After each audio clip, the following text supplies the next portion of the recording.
اے تمام جہانوں کے مالک، دنیا سے رخصت ہوتے وقت ہماری زبان اور دل اس بات کی شہادت دے رہے ہوں، اشہد ان لا الہ الا اللہ وحدہ لا شریک لہ واشہد ان محمدا عبدہ ورسولہ۔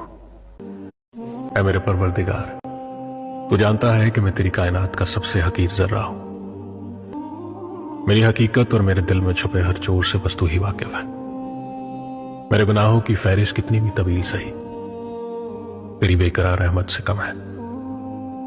میرے مولا، تیرا ہی آسرا ہے، میری ہر سانس کے مالک، میرے ہر کام میں اپنا کرم فرما۔ مجھے شکر نہ کرنے والوں میں شامل نہ فرمانا، مجھے شکر بجا لانے والوں میں شامل کرنا یا رب۔ یہ جان تیری امانت ہے، ہمیں کسی حال میں تنہا مت چھوڑنا یا رب، آمین۔